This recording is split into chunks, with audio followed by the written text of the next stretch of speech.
Masturbation. It's a common activity and it's very natural between all kinds of genders. This evening, we're going to be touching on topics on how and why and how we can overcome this. Tonight, I also have a very close and dear friend, Pastor Solomon George, with me helping me to speak about these issues.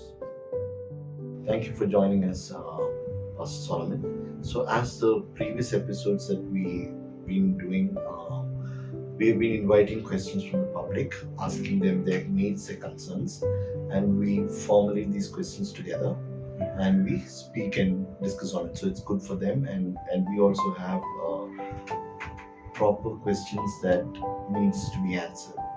So there is a set of 4 questions that we have today. We will be taking each one of those questions and speaking on it. Sure, right? So let me just take the first question. So the first question is masturbation taken as a means of satisfying a natural physical need? So the common consensus or the common understanding is, or if you try to source this information from the very common source now, which is the internet, you will come across people, and these are all learned people, or they've done their studies.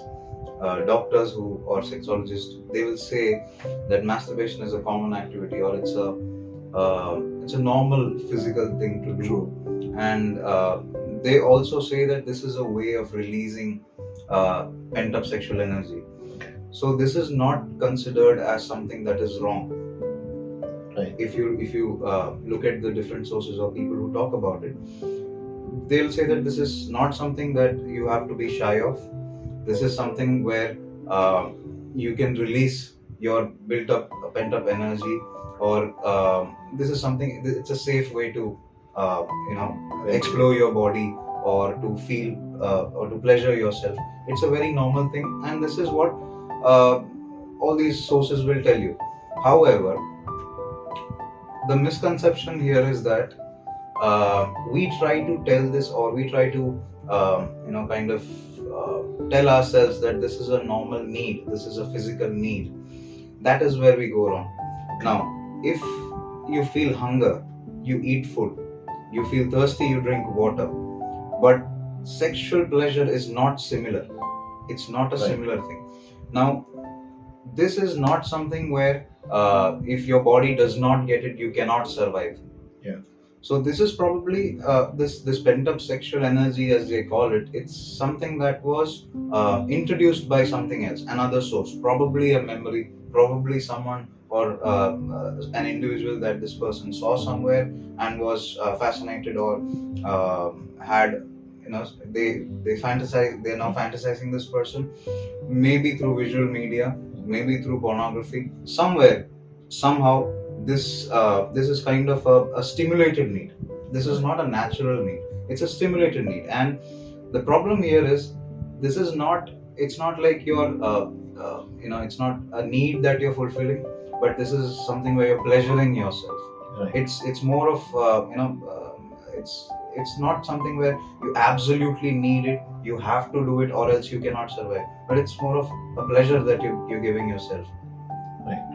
So even I also do go on the same lines, because it's more like feeding your flesh, and obviously it's not something that you just do randomly, but sometimes we are caught in a position wherein either through stress, or maybe with a broken relationship, or maybe anything that would just try to fulfill our sexual appetite. So one thing that we would have to consider in this, as you said, is as you mentioned, it being a stimulated need, we need to understand that there is something that a person who does it receives, like a sense of gratification or sense of a satisfaction, or some sort of a release. So I guess it's very important that we need to understand that for any person who goes through this, there is a scope for them to come out of it. There is a scope of them to build in a better, healthier sexual life. Yes. And it's not that we need this for us to survive or to pull through. True. I totally agree with you. This is The misconception here is that you need this to survive, or this is a physical need. However, this is not a physical need. This is it's a pleasure that you're feeding. It's an instinct, or it's more of a appetite that you're feeding. Yeah. So let's get into our second question. The question is, do you think that masturbation gives a sense of relief to someone who's stressed? Yes, I believe it does, because it's a sort of ventilating it out. And I also believe that you do not masturbate just because you have to. You always have some sort of an image, you would have some sort of thought, or you would have gone through some sort of a process wherein you end up masturbating. So it's like you ventilate it out, but obviously keeping your mind on something else. It's not like you just simply walk on the road and you think, okay, I want to masturbate, and you masturbate. It doesn't work that way. So it's more about these things being done in closed doors where people do not know, but you already have a personality outside. But obviously you're doing this inside and no one knows about it. So a friend of mine very recently was sharing an episode to me that obviously when you masturbate, you would not look at a tree and masturbate, right? You would have to look into some sort of satisfactory image or a video or porn or a person in order to do that. So I do think there are times people focus into that because one, it doesn't cost money. No one needs to know. You are in your own bubble, and people tend to fall into that as a sense of a release completely. It doesn't have to necessarily mean just being at home or in school or at work. It can be in any angle. Maybe if someone has touched you the wrong way, or maybe you have a friend circle, people encourage you to do it, or it would be through various sorts that a person would have that incline to masturbate. True. What is your take on this? So the thing is, the question is about being this being a stress reliever, masturbation being a stress reliever. So the thing is, if this person is working in a very stressful environment and he needs his mind to be clear, it's a common phenomenon that's seen maybe in corporate or any other environments where he's fatigued, he's in stress. He'll go back. He or she. I'm not specifying that this has to be a male person, but what happens is masturbation gives that person at that point, this being a temporary sense of gratitude or a temporary sense of relief, and there is a certain gratification to it, right? And this person who is stressed, now his or her mind is clear, comes back and is able to function properly.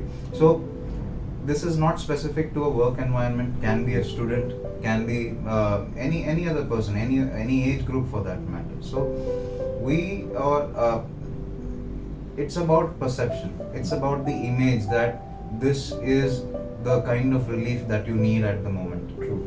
It is about this person thinking that right now this is what I can do. But the problem there is the wrong kind of release. There is pent up energy, there is stress, there is fatigue, but then this kind of release, or if this is the kind of release that this person frequently goes to, it is a short way of going towards deviant behavior. It's a short way of going into all sorts of wrong things after that. It does not stay there. That's the problem. You said that this is happening behind closed doors. True. But what is happening behind closed doors, no one saw that. But this is forming a kind of deviant behavior in that person, which leads to something else later on. Right. So I also think on the fact that the internet has in some way also helped people to do this. True. Because this is not an information that you get from your parents or from your grandparents. It's not something that is discussed in a marriage counselling or of that sort. So the internet also has loads of information that in many places even doctors or psychologists encourage you to do it. True. So when you have these so-called learned people or the internet or channels that promote you to do it, people just feel, why don't I continue doing it, because I'm not being judged or in any way criticized for what I'm doing. True. So yeah, that's the thing. If no one knows about this. Yeah. This is something that's happening in my personal space. There's no inhibitions. There's no one who is seeing this and then being judgmental about it. So this is being used as a form of or a way to relieve himself of whatever stress he is going through. Yeah. So since you're a pastor, I'm a pastor too. Biblically, or when you look into scriptures, masturbation is not seen as the right approach to be done. So it's very important that we know what our values are. We know where to relieve our stress in. We need to understand how we can cater to that in a way, keeping ourselves from doing all kinds of mistakes or diverting our attention into continuously doing this always. True. We'll just take the next question that we have. Right, so this question is something that's been asked by majority of our audience. And the question goes, is masturbation a guilty pleasure or an embarrassment? What are your thoughts on this? And the problem here is the source of information. In today's day and age, the easiest go-to for any kind of information is Google. Right. Internet is the source of information. So these are opinions by different people. Now, what is driving them to give that opinion, we do not know. Right. But the majority of the opinions that we see in the internet is something where physically it's not harming your body. Right. So it is not wrong. It's a natural process. It's a safe process. No, you're not harming anyone. No, you're not being harmed yourself. So this whole concept of this being a natural process or this being a safe process is an idea that came out of the internet. In fact, because this is not harming anyone, there is a whole industry built around making this experience a better experience, and that is the whole concept of porn. So probably this person when starting got information or got to know about this from friends or somewhere, from some classmate, some at school level, but then later on he will want to explore. This is always an interesting topic, so he'll explore, and his information comes from Google or internet.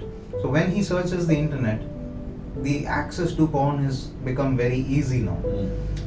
Being in that closed room, nobody is judging him. Nobody is making any judgments as to or telling him that this is him or her, that this is wrong or it has such and such side effects. The issue is it's a very on a short-term basis, it has a very high gratification level.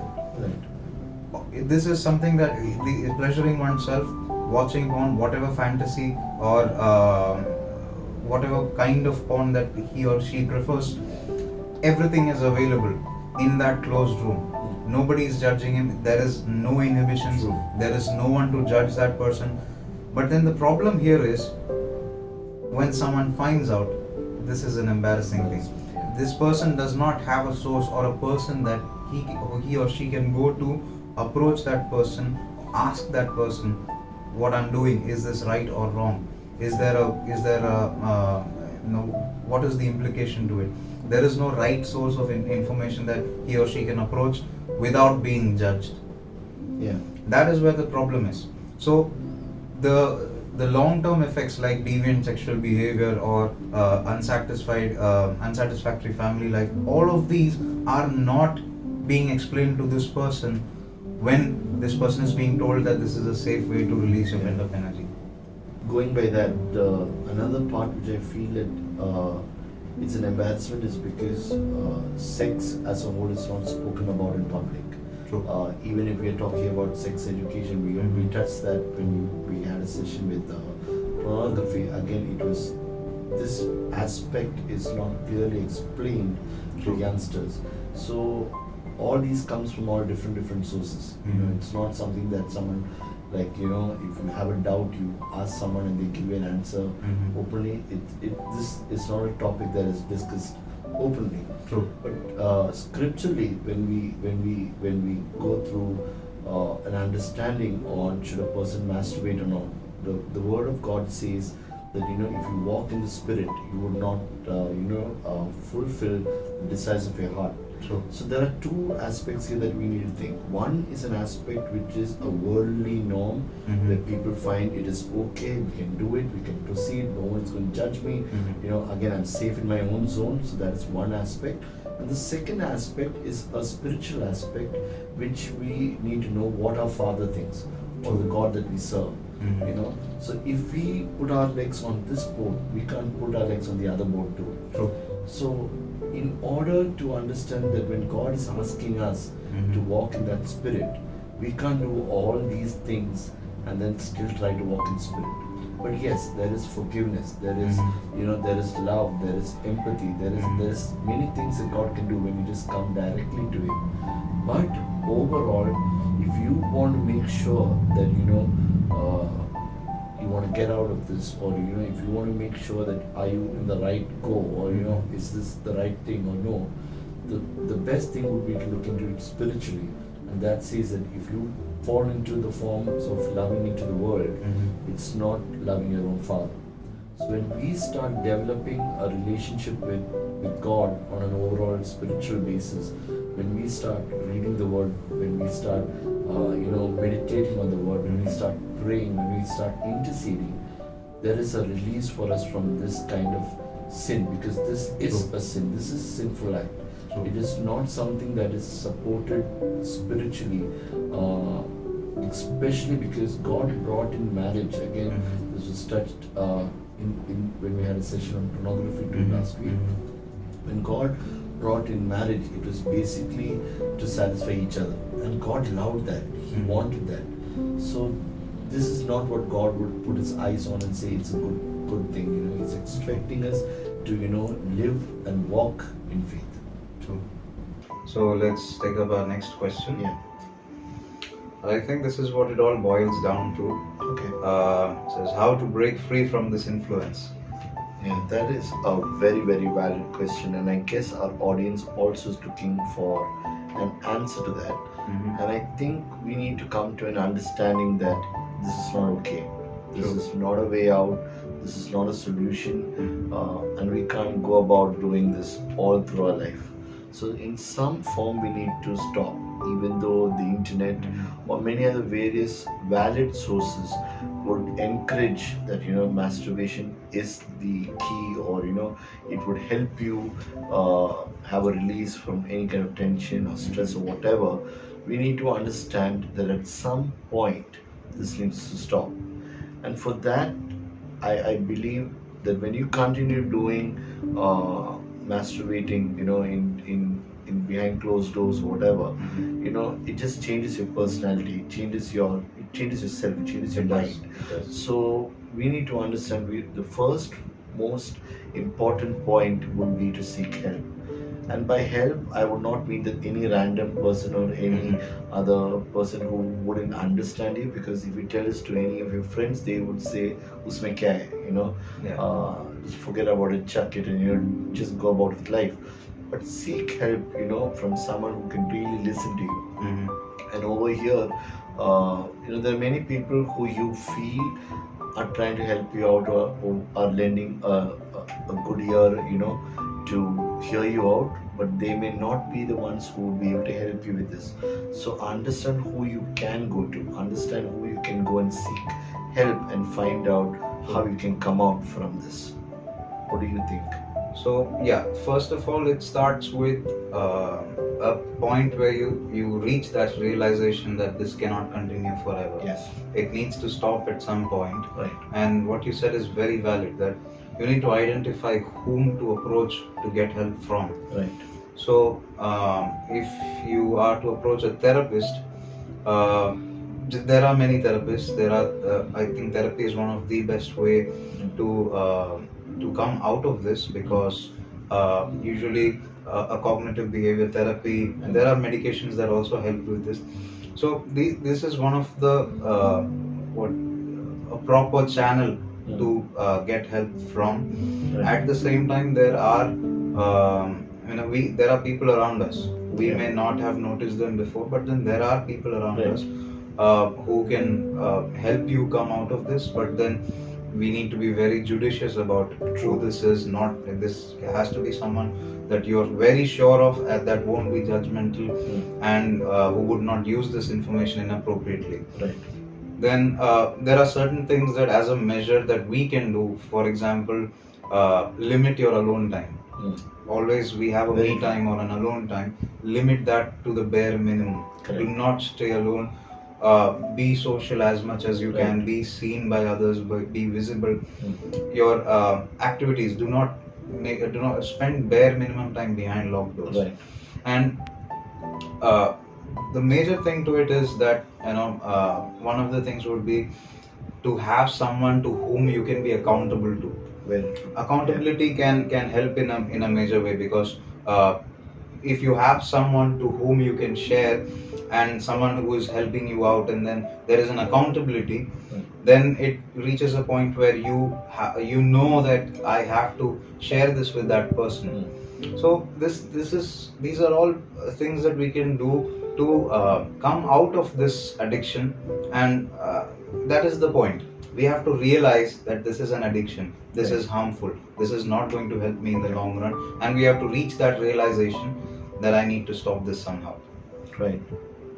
So there's one thing that we need to understand from this is that there is a solution to every problem, and whatever you may be going through, in whichever sphere you are in, there's always help, and there is always a breakthrough in whatever circumstances you go through. Understand, this is not an answer to every problem. So next episode we would have my wife, Dr. Sindhu Thomas, highlight on a few more aspects on masturbation, and I hope that would help you out. Thank you so much, Solomon, for being in this episode.